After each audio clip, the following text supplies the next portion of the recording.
Craig Vinyl community, how you all going? I've got some fantastic Kiss, Sinatra and Uriah Heep, plus a heap of others coming right up.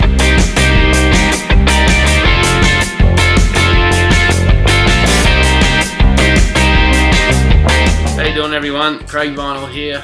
I'll just say it again in my last video.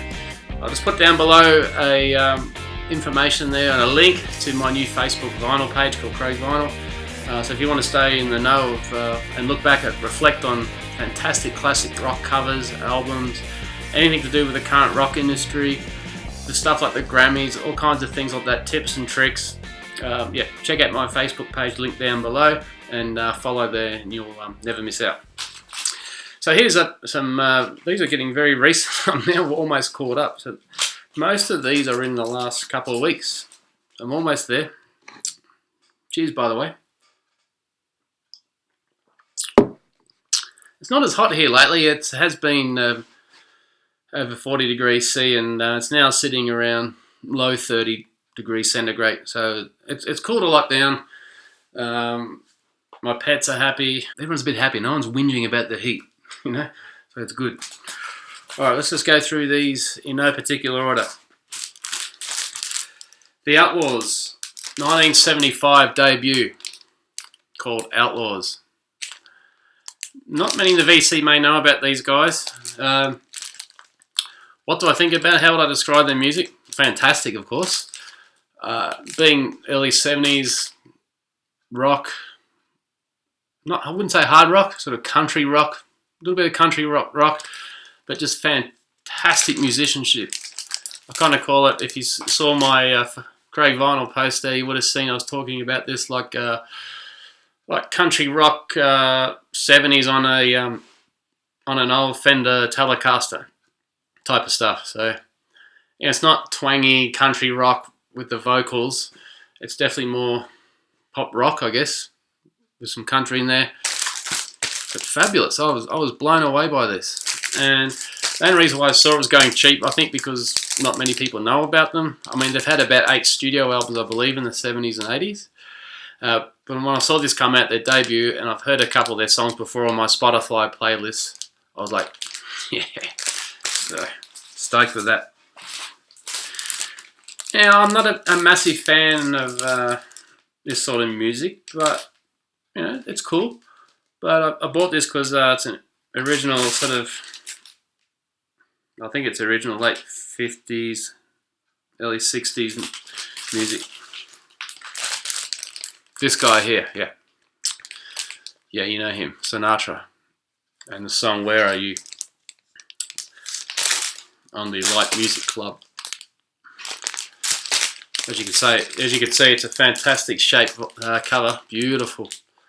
And I put this on, I was like, whoa, amazing.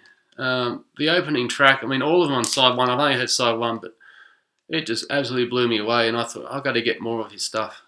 Thankfully, most of his vinyl is reasonably priced, reasonably cheap in Australia, which I think is the same everywhere. I mean, when you hear this, you just want to get more. And shout out to Liam Dyer. Now, Liam, if I remember, I'll put a link down below. Check him out. He loves Sinatra, and his recommendation is to grab every Sinatra. He has not heard one bad Sinatra. And I said to my dad last night, I said, Dad, I got this. And he said, well, there's not many people in this world, son, that can just perform, you know, stand on stage and just sing and really deliver without any, you know, backing accompaniment, maybe a piano. But, you know, he's right. This guy was fantastic. And this, I've got a couple of Sinatras, but this one, I just could not believe. I can't wait to play it again. Great stuff. Uriah Heep, Return to Fantasy. 1975, continuing to build my Uriah Heep collection. Let's have a look at this because it's a gatefold. Pretty cool back cover there.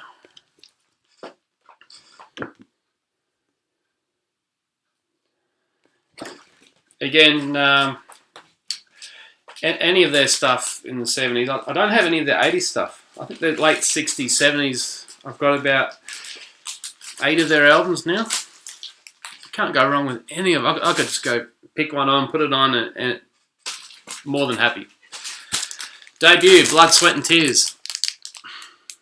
Look, I know, I think everyone's probably got this copy. If you haven't, you will soon. They're everywhere. And these guys are, you know, reasonably priced, $5 or less. You can pick up their albums. CBS. But to me, their debut's by far their best. My opinion, anyway. Check that out. This is a cool one. Original Cliff Richard and the Shadows, the young ones. I thought the cover's pretty fantastic. I mean, there's a bit of wear around the sides and the ring wear. I just love the colour on this and the shadows in the background. I've always loved the shadows.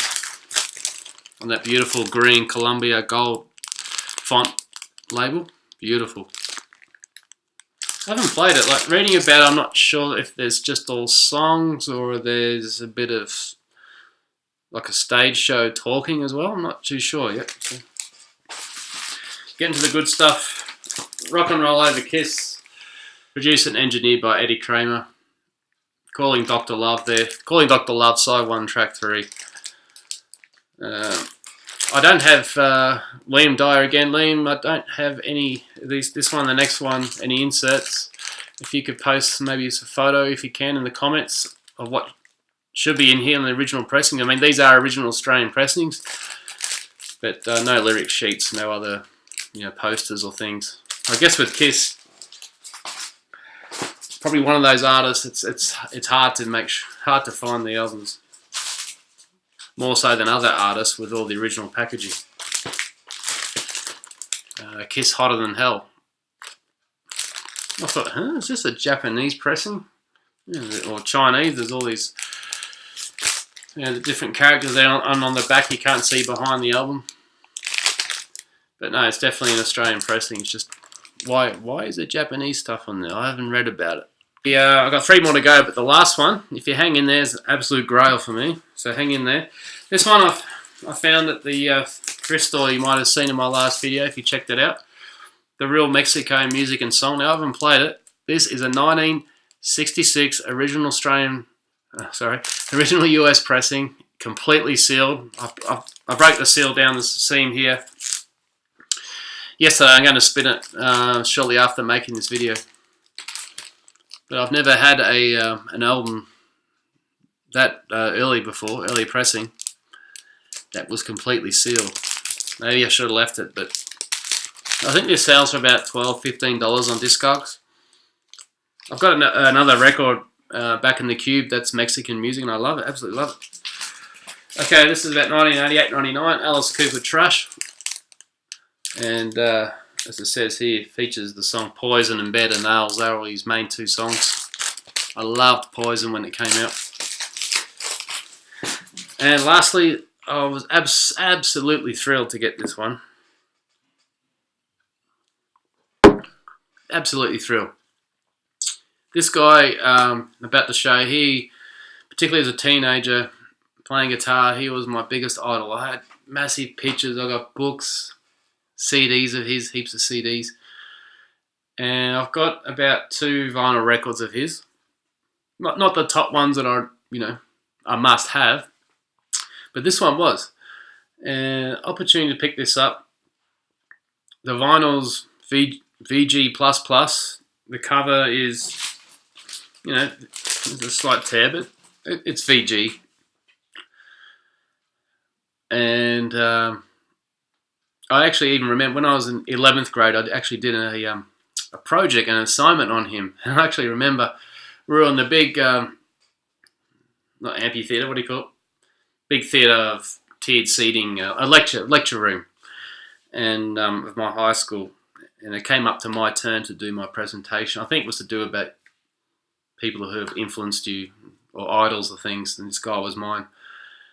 And I had to play. I wanted people to get a sense of feeling of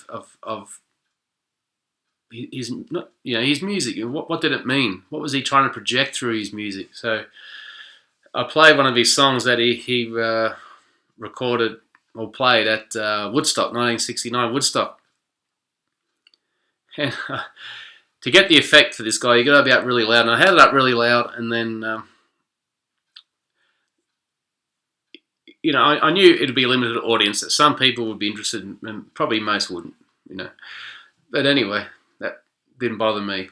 I was doing what I wanted to do. And then through the loud music, I could just hear the creaking door open at the back of the lecture theatre.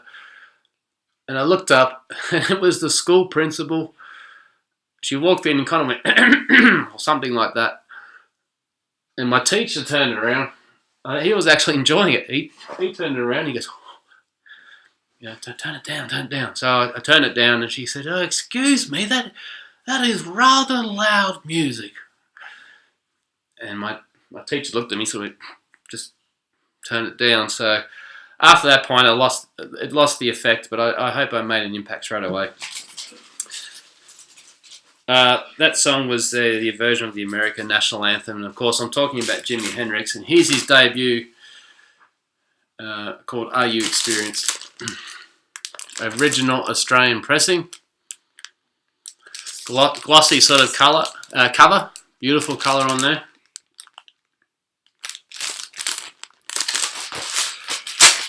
And I'll just show the back. It's a bit worn.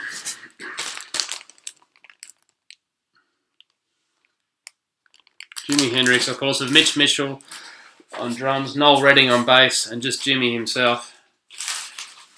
And this record, I'll show the vinyl. It's pretty much near mint. Side 2.